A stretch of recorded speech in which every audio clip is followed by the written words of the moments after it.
Finally. Testing. Hopefully, we're now on, guys. Apologies for being a little bit late again. I think I've actually sussed out what the issue is now. Incompetence. Now, it seems that YouTube's Go Live app doesn't work particularly well with Safari. It wants Chrome, which might be something to do with the fact that Google owns it all, etc. Hi, hope everybody can see and hear okay. Oh, see, we've got plenty of people on already. Just looking down at the bottom, and I can see Andrew, Oak33, thanks. Coming in loud and clear, Rubber Duck. Thank you, that's what we need. Let's see who's on and give everybody a few minutes to do where I play onto this thing.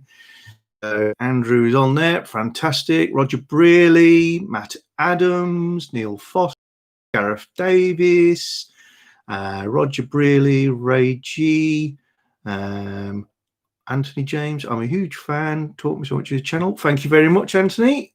Top man. Tim Shannon, Neil Foster, Control Alt Delete. Yeah, that is my best key combination. Gareth, what's the bear doing? Terry Collins, Steve Ricks, Udo Bress. Hi, Udo. Coming in loud and clear. Udo, I drank your beers live last time. Thank you very much. But tonight I am switching to my old friend rum. And it's a classy evening, obviously, because we'll be doing Ron Zacapa 23, which is a classy little number, if you know your rums. Crack on then, John. Super duper. Right, so we're all here, or most of us are here anyway. So welcome, guys. Number 2 of our little live stream events. And what I'm hoping to do is do one of these once a fortnight. That seems to be the pattern that I'll be able to keep up. On that front, I've already had a bit of a recognition that this is a good time of day for me. It's not a good idea for people in the States. So against my better judgment, I may do one at about 3 a.m. over the next couple of days, just to catch up with a few of my American friends who I know would like to get involved with one of these as well. But we'll keep the topic similar so nobody's missing out on anything. So a couple of bits and pieces I've got in my little brown book, which I'll kick off with. And then we'll get, if you've noticed, we sold out of stickers. Who'd have thought it? We've got some more back in now, and we've got the external stickers. Next in the line of things that is heading your way is going to be a hat, one of a series. So look out for that. Next thing I want to mention is that the website is obviously, I redeveloped it in part so that we could offer some merchandise. But the other reason was it's really difficult to find things on YouTube. We talked about it last time. And the things that were getting lost were things like Gary Van Remortel's XK8 Bible and loads of documents that we'd put on to, and it wasn't, people weren't able to find it. So as of 2 nights ago, I think, again, big thanks to Gary Van Remortel, who has been beavering away inside the website for me, because he has the biggest collection of XK8 documents of all the people I know.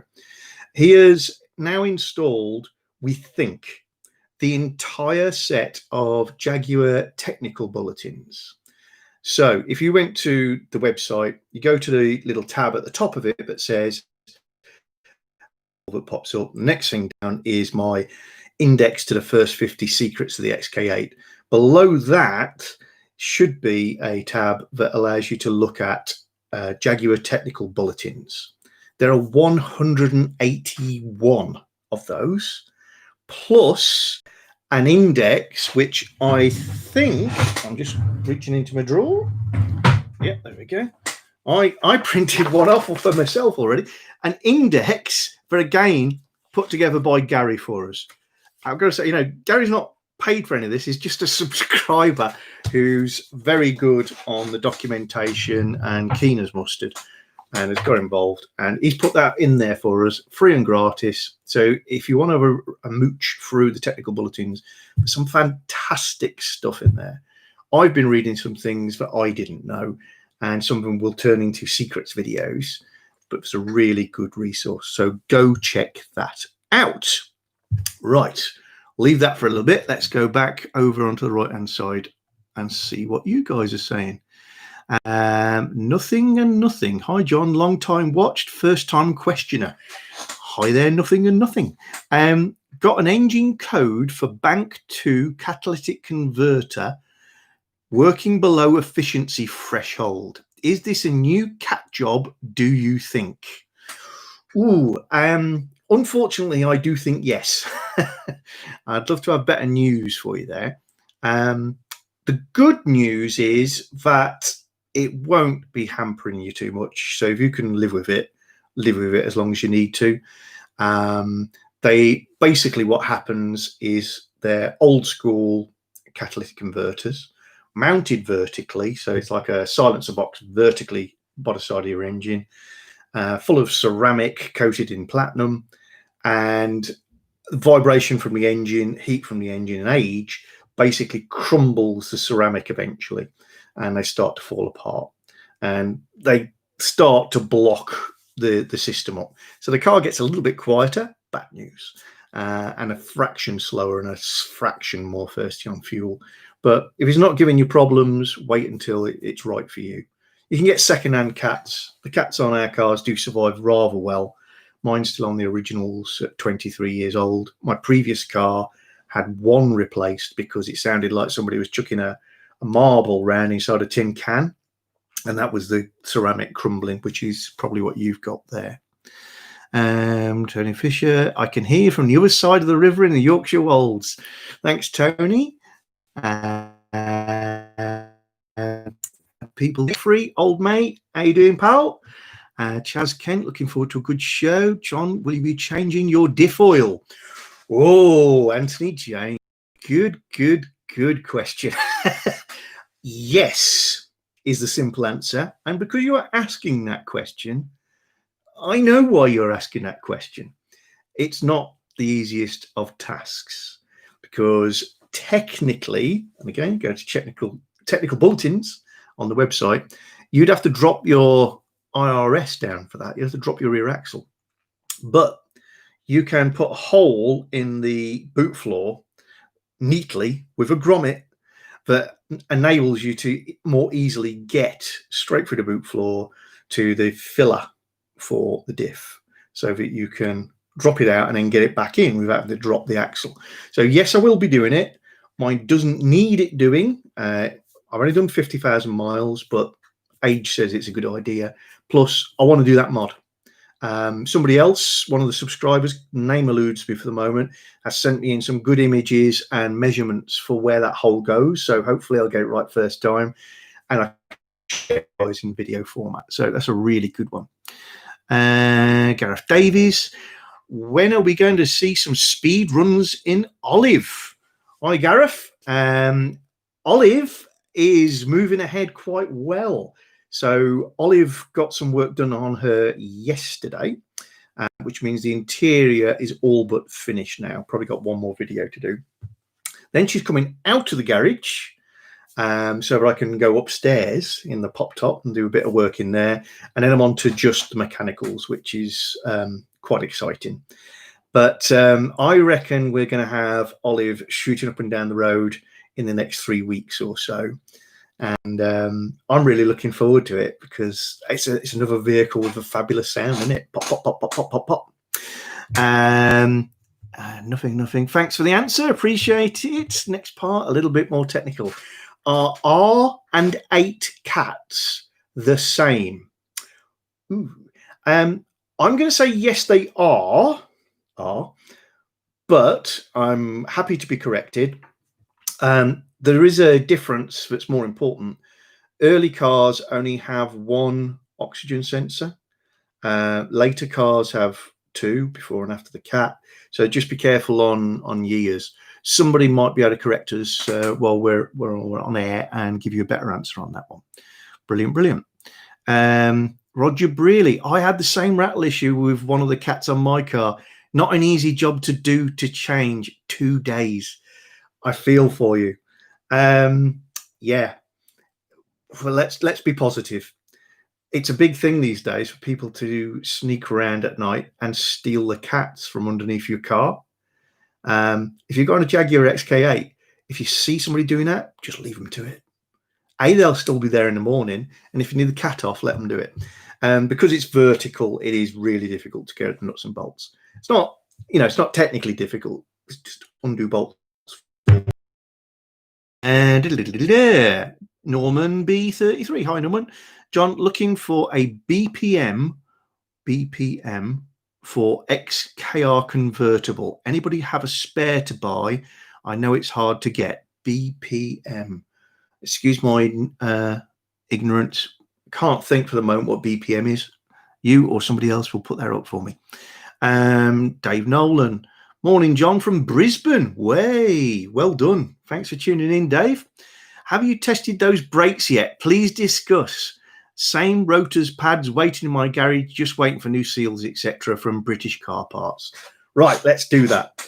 I have actually filmed most of the bits and pieces that I wanted to do before doing a full review of the brakes. But weather and a few other bits and pieces just stops me finishing that one off. I don't want to make it a nice video. But let's talk. So I fitted braided hoses, stainless steel braided hoses. I fitted the EBC red stuff brake pads. I fitted the EBC grooved and dimpled and thermic coated, don't be impressed, upgraded discs. Bear in mind, I have a very early car and I have the smallest rotors of any of you. And I wanted to stick to those. Also, we did a complete flush of the braking system, replaced all the fluid with new. The rear brakes, exactly the same treatment as the front brakes. And even done the brake shoes that fit inside for the brake drums. So essentially, I've got a new and upgraded system with new seals throughout all the rest of it. So what's the difference? I've always said the brakes on the XK8 are adequate. There's nothing wrong with them. They're just not awesome. If you've got an XKR, it is a different situation. But that, yeah, slightly underwhelming, I guess, is how you put it. And some of that is the very soft pedal feel, and some of it is just a lack of bite. So, been out testing in the car, and 2 or 3 observations. First of all, I have not ended up with a hard pedal. So I've had a lot of non-assisted cars previously, kit cars and bits and pieces, where you've got a razor sharp pedal. You feel it touch the disc, and there is no springiness, and it's rock solid. Very, very rewarding to use those, but not assisted. The XK8 does have that springy feel, and it's still there. So if you're expecting to upgrade the brakes and get that rock solid, I've now hit the disc feeling, it's not going to go away. I thought that the braided hoses were going to solve that for me. I mean, it's just the nature of the system and the way that it's done its servo assistance. However, I believe you have to put a lot less effort into that, which is the braided hoses. It's a lot more consistent. When you finally do hit the bottom of the springy travel, it is now rock solid. So if you're braking hard, you do have that instant feel. So braided hoses are doing their job. I have brake tested it to death, and well, previously on the old kit, I was quite extreme, but I was able to boil the fluid up. I have not been able to boil the fluid up with the new system. Braking distance is down. And that is always going to be a little bit subjective on a public road, which is where I'm testing. Plus, the car's got ABS. It's fighting against you in all sorts of different ways. But legitimately, it's at least 10% less stopping distance now I've got this upgraded kit on. And in terms of red stuff, which is the pads, I think I've made the right decision. When you first brake, so if I've been driving for 10 minutes, not using the brakes, and I'm going to do a quite hard stop, then I get that, and it's marginally better than I had previously. If I then go on and within the next 20, 30 seconds hit them again, it is definitely better than I had. Nobody could have been under any illusions. The grip, you can feel it. So the red stuff pads do need some warmth to give optimum, but they're better than standard anyway. If you want ultimate braking, I would actually suggest you go for the cheapest pads, which is green stuff. And EBC green stuff will give you the best braking effect for your money, but they do it by generating masses of fallout. They emit the dust, brake dust, etc. And I couldn't cope with that. I like nice clean wheels. So you got a lot less brake dust from the red stuff pads. All in all, I'm really impressed. I'm not hearing any noise from the discs. You get people talking about with groove rotors and with drilled rotors, you can get a really bad whooshing noise every time you touch the brakes. I'm not getting any of that with mine. I'm really pleased. I'm really impressed, and looking forward to sharing the full video. Is there a bulletin for headlight leveling sensors? Mine are drooping. UK car knob. I'm gonna say yes. I don't know the answer to that, and I'm not going to read that whilst we're on air. But certainly was a fair number of bits and pieces about headlight adjustment. So I would say have a little look at the technical bulletins and see if there's anything in there.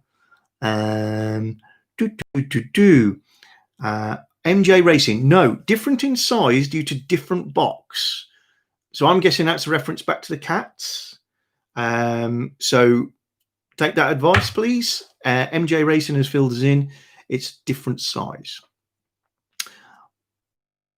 Not perfect. Appreciate your help. Brilliant videos. Thank you very much. Evening all. Sounds like a copper. Yep, sure does. Okay. Dan B. Hi, John. I will be doing a hard reset on an XKR Typhoon 450. If you don't know, that's kind of the rarest of our breed. That is a Arden car. Typhoon 450. Erase any mapping on the ECU ? Ooh, did you receive my email with pics for the next Arden show, as the email was a little large? Yes, I did. I have seen the pictures. Oh, congratulations.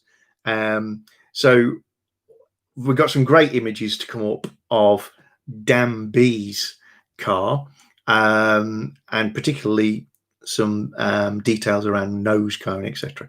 But no is a simple answer. You won't be erasing anything in the ECU. That's a different sort of memory. The hard reset just takes away memories from your seats, your mirrors, your windows. The gearbox memory may change. So first time out in your 450, you may think, oh God, the performance has changed. It will reset the self-learning on the gearbox ECU. That will reboot, and because you've done a hard reset over the next, I think it's 15 minutes or 15 miles, it's one of the two, it'll learn your driving style. If you drive it aggressively, you'll be back to normal.